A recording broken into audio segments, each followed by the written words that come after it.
Worrying is a sin that will waste your time.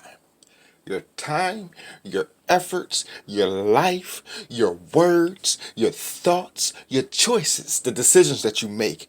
Hey, if you are worrying about what you're doing, stop doing what you're doing because you're confusing yourself. And God is not the spirit of confusion. He is not the author of confusion. In fact, God is so on point that he just makes sense with everything that he does. And even to the point to where it makes so much sense that it's unsensible. Oh my God. People be like, oh my God, what kind of preaching is this? Something that nobody really used to, you know? And this is because the spirit of Yahweh is upon me.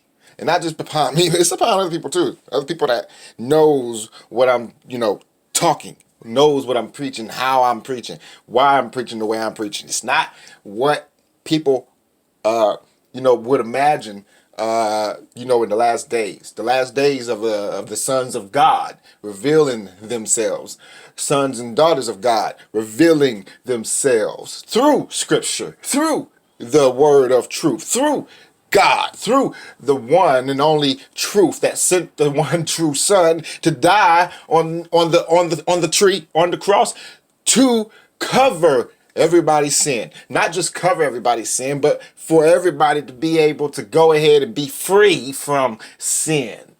And I'm talking about, love, true love covers the multitude of sin. True love covers sin.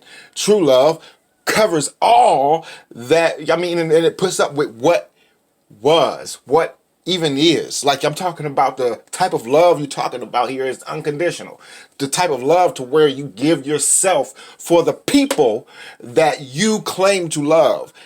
And I'm not talking about people that just, you love them because they love you and you do right to them because they do right to you. I'm talking about people that you love despite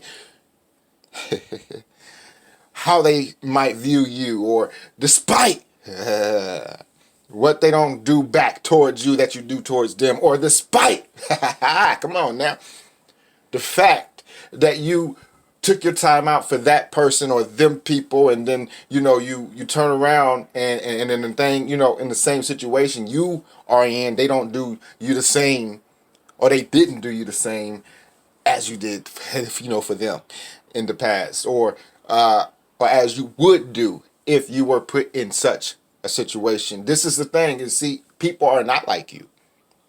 The reason why people ain't like you is because, people are not chosen, or people didn't choose God. It wasn't, look, let me go ahead and establish right here this. God chose everybody. But few actually consider themselves to be chosen. Few actually consider themselves to be something worth waiting for. Few actually consider themselves as worthy, and I'm not talking about worthy of getting praise, but worthy of giving praise. Oh, come on now, somebody. Everybody's worthy to do that, but people do not, and because of they lack that, that information about themselves, that they're worthy to give God praise. Uh-oh.